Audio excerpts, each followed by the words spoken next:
नमस्कार, मेरा नाम है नीतीश झा। आप देख रहे हैं डेन न्यूज मधुबनी से।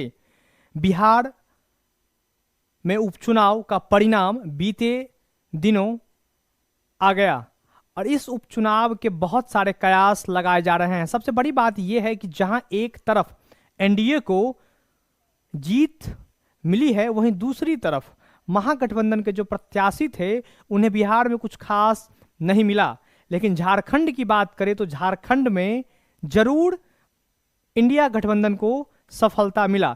लेकिन हम लोग आज चर्चा करने वाले हैं बिहार उपचुनाव को लेकर के। सबसे बड़ी बात यह होती है कि बिहार उपचुनाव में एनडीए ने जिस तरह क्लीन स्वीप किया है और पीके यानी कि प्रशांत किशोर जिस पॉलिटिकल पार्टी से आते थे जनसुराज, उन्होंने कुछ दिनों पहले उन्होंने एक पार्टी बनाई थी जनसुराज, और जनसुराज कुछ खास नहीं कर पाई।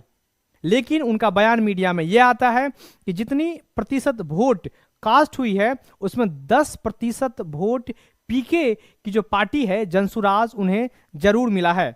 हालांकि बिहार में जब भी राजनीति की बात होती है तो कास्ट की बात होती है, और इस कास्ट से कैसे प्रशांत किशोर की नई नवेली पार्टी जनसुराज उभर पाएगी ये तो आने वाला वक्त बताएगा। लेकिन अभी मैं आपको इतना जरूर बताऊंगा कि पीके की बोहनी ही खराब हो गई।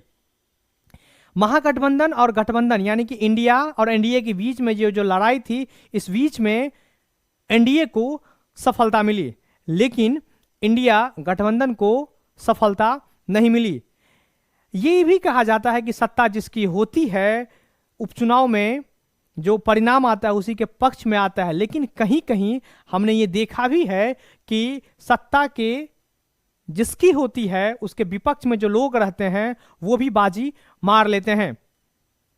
आने वाला विधानसभा का चुनाव है, उसके बाद फिर 3 से 4 साल के बाद लोकसभा का चुनाव आएगा, और इस बिहार विधानसभा के चुनाव में बिहार में क्या स्थिति रहने वाली है इस पे आज हम लोग बात करेंगे।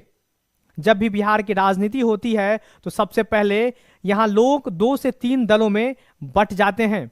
अब देखना यह होगा कि लोग अपने अपने मुद्दे आखिर भूल कहां जाते हैं। अंतोगत्वा बात आ जाती है जाति पे, क्योंकि जाति बिहार की एक सच्चाई है। अपने कुछ सीटों का हम जिक्र करना चाहेंगे जिसमें बिहार के 4 विधानसभा सीट जैसे कि बेलागंज, तरारी, इमामगंज, रामगढ़ में दिलचस्प चुनावी माहौल था। वोटों की गिनती को लेकर के प्रत्याशी बीते दिन सुबह से ही बेचैन थे, लेकिन एनडीए क्लीन स्वीप उन्होंने कर दिया। बिहार उपचुनाव में चारों सीटों पर एनडीए का कब्जा रह चुका है। लेकिन सबसे बड़ी बात इसमें यह है कि वोट की गिनती के बीच उम्मीदवार से ज्यादा उनके अपने बेचैन थे। बिल्कुल बेचैन होना भी चाहिए, क्योंकि वही उसके रीढ़ की हड्डी होते हैं। बात अगर रामगढ़ की करें तो यहां राजद के प्रदेश अध्यक्ष जगदानंद सिंह के बेटे अजीत सिंह मैदान में थे। तरारी में दिग्गज और पूर्व एमएलसी सुनील पांडे के बेटे विशाल प्रशांत बीजेपी के टिकट पर पहली बार राजनीति के मैदान में उतरे थे। वहीं बेलागंज में वर्तमान सांसद सुरेश यादव के बेटे विश्वनाथ यादव को राजद ने मैदान में उतारा, जबकि इमामगंज में केंद्रीय मंत्री जीतन राम मांझी की बहू दीपा मांझी ने अपने ससुर का किला बचा लिया।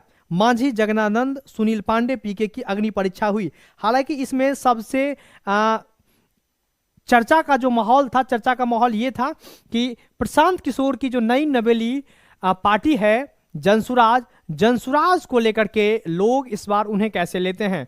लेकिन जनसुराज की तो बोहनी खराब हुई है। आने वाला समय में जनसुराज को लोग कैसे देखते हैं ये तो आने वाला वक्त ही बताएगा। लेकिन जिस तरह से कयास लगाए जा रहे थे कि जनसुराज एक नया विकल्प के तौर पे उभर के आया है, तो बिहार की जनता का मूड कुछ और हो सकता है। लेकिन यहां वही पुराना पैटर्न नजर आ रहा है। यहां मंदिर और मस्जिद की जो लड़ाई थी, यहां मंदिर और मस्जिद के लड़ाई के पैटर्न पे जो लोग चलते आ रहे हैं, मुझे तो लग रहा है कि शायद यही पैटर्न को फॉलो करने वाले हैं। लेकिन इस बीच में प्रशांत किशोर की ये जो पार्टी थी ये कुछ खास करामत नहीं दिखा पाई। आज के सेशन में इतना ही, फिर मिलेंगे अपने सहयोगी सोनू के साथ। मैं नीतीश झा, डेन न्यूज मधुबनी से। देखते रहिए डेन न्यूज, खबरें आप तक।